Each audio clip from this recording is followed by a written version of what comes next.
You've already done it. Not just heard gossip, participated. You listened, you stayed quiet. Maybe you even nodded.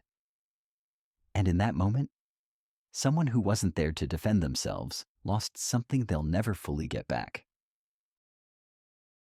This isn't about whether you're a good person. It's about understanding what you were actually doing, what role you played in a system that causes real damage while disguising itself as conversation. Gossip isn't talk. It's a weapon system. And the reason it works is because it doesn't look like one.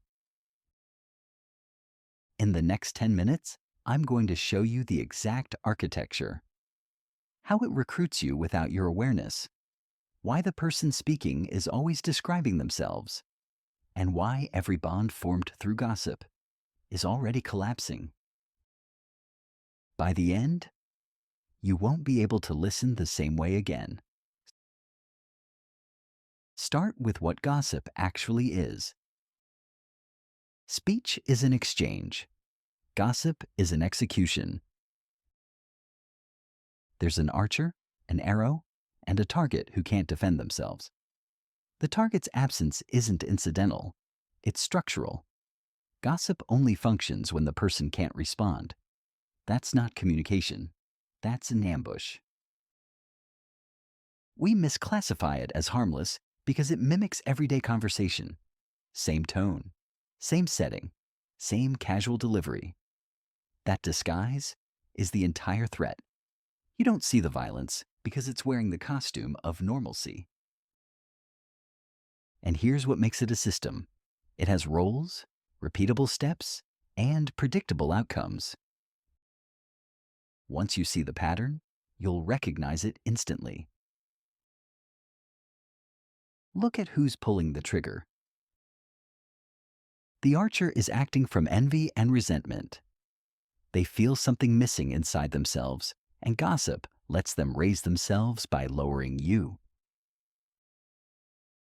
Here's how it plays out. You get praised at work. Someone hears it. They don't congratulate you. Instead, later that day, they mention to a coworker that you've been showing up late. It's not even a lie. You were late once last month. But now that fact is circulating, attached to you, right after your moment of visibility. The target is never random. You represent something they want, but can't access, or something they can't admit about themselves. The attack is always personal, even when it's dressed up as concern or casual observation. And the arrow, the words themselves, is designed to stick. It's rarely a clean fabrication. It's fragments of truth wrapped around something darker. That's what makes it penetrate. You hear something plausible, something half verifiable, and it lodges in your perception. Now watch what happens when the arrow lands. Your reputation isn't decoration. It's infrastructure. It determines access to work, relationships, trust, and resources. When gossip spreads, it creates a mark in the social field that doesn't fade easily. People hear it and begin seeing you differently. Even if they don't fully believe it, doubt enters. You become associated with something negative, and association is adhesive. This is measurable ruin. People lose positions, friendships dissolve, rooms go quiet when they walk in, invitations stop. The damage isn't abstract. And here's the mechanism that makes it stick. Once the mark exists, it resists removal. You can defend yourself later, but the stain persists. People remember accusations more vividly than refutations. The negative imprint is stronger than the correction. That's social death. Not physical erasure, but the destruction of who you are in other people's minds. You're still breathing, but the version of you that existed in social space is gone. Gossip works because it's engineered to evade detection. Visible violence A shout, a shove, triggers immediate response. But gossip happens outside your perceptual field, behind your back. By the time you sense something's wrong, the damage is already replicating. No visible wound, no smoking gun. That's what makes it invisible. But the harm is identical: destruction of dignity, erosion of your ability to move freely through social space. Victims describe this as trauma. Some call it psychological murder. That's not hyperbole. It's what happens when your social self is annihilated while your body remains intact.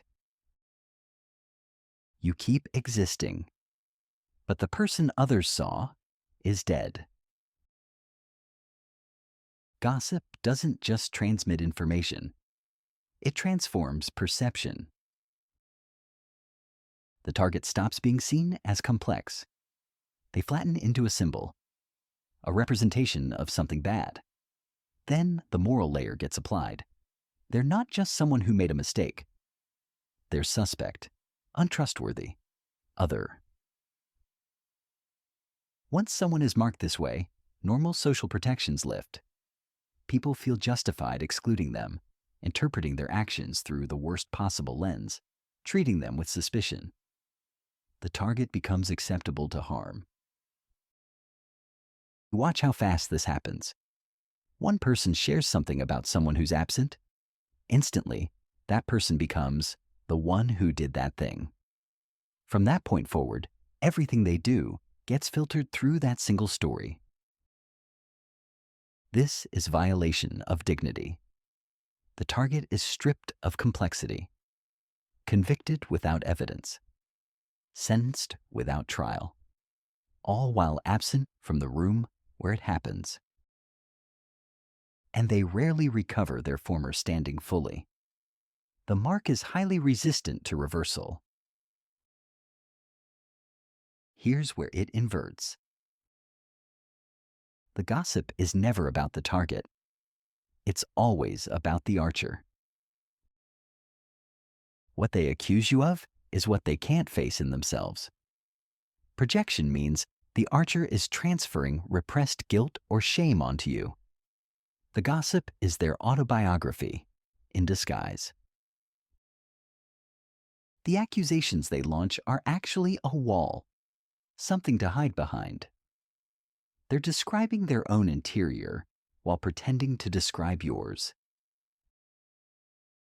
The person obsessed with others' dishonesty is regulating their own. The one fixated on others' selfishness is externalizing guilt they refuse to acknowledge. Gossip becomes a pressure release valve for internal shame. But even when you see this clearly, it doesn't undo the damage. The mark still exists. The verdict still stands. That's the trap.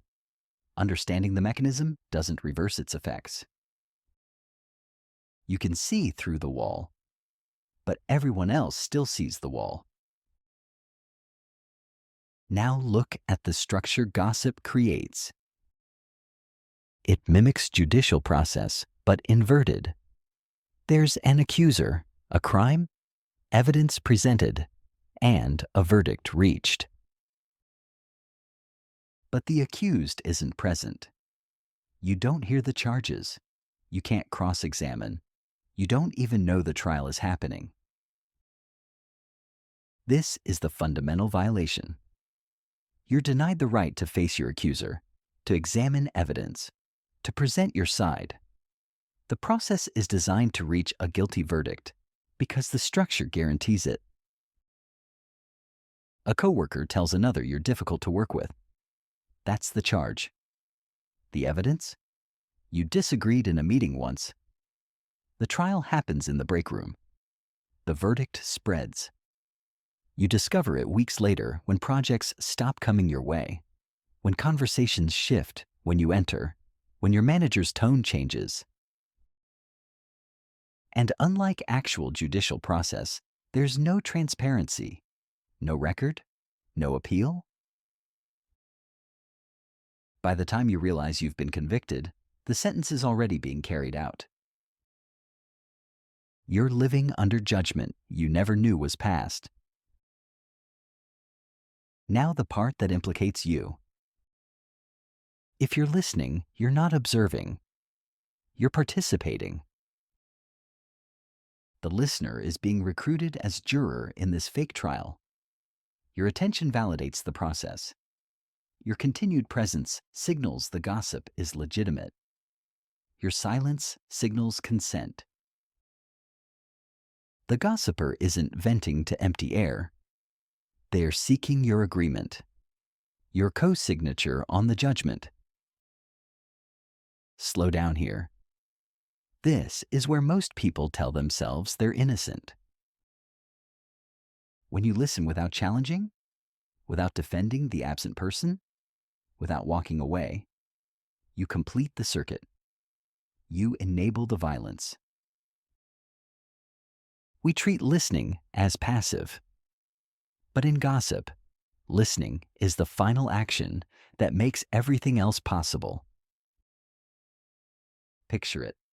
Someone begins telling you something about a mutual friend who isn't there. You feel it immediately. That pull, that invitation. You could stop it. You could say, they're not here to respond, so I'd rather not hear this. But you don't. You stay. You listen. Maybe you nod. Maybe you ask a follow-up question. In that moment, you're not receiving information. You're acting as the juror who delivers the verdict through your attention. Without you, the gossip has nowhere to go. It dies. With you, it lives. It spreads. It does its work. You hold more power than you realized, and more responsibility. The next time someone begins, you'll feel that pull differently. You'll recognize what's actually being requested of you. And you'll understand that staying silent isn't neutrality. It's complicity. Gossip generates the feeling of intimacy. It feels like trust, someone confiding in you. It feels like alliance, you and them united against a common target. It feels like belonging. But you're bonding through shared destruction. The relationship isn't built on mutual respect or genuine connection. It's built on tearing someone else down together. And here's why it doesn't last. If someone will gossip with you, they'll gossip about you. The archer always needs a target. Once the current one is exhausted or unavailable, they need a new one. Eventually, the crosshairs turn. The coalition collapses because it was never built on anything solid. It was built on violence. And violence always requires fresh targets. The closeness you felt was real, but it was the closeness of accomplices, not friends. You came here thinking gossip might be worse than you realized. It is. But the real revelation is this: you've been inside the system, not just as a target, as a participant. Gossip is a weapon system that causes social death. The archer fires from envy, using projection to construct arrows designed to stick. The target suffers reputation destruction through invisible violence that bypasses your threat detection. The listener isn't neutral. They're the juror whose attention completes the execution. And bonds formed through gossip collapse because they're built on shared destruction. You already knew gossip felt wrong. Now you know the architecture. You can see the roles, the steps, the inevitable outcomes. And once you see it, you can't participate unconsciously again. Not as the archer, not as the listener, not as the person who tells themselves they're just hearing someone out. Because now you know, listening is enabling. Silence is agreement.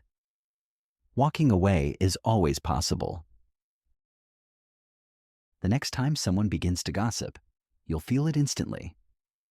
That pull, that invitation to step into the juror's seat. You'll know exactly what's happening. What's being asked of you? What will happen to the person who isn't there if you stay? And then you'll choose. But you can't choose from ignorance anymore. That option is gone. You've seen the mechanism. You understand your role in it.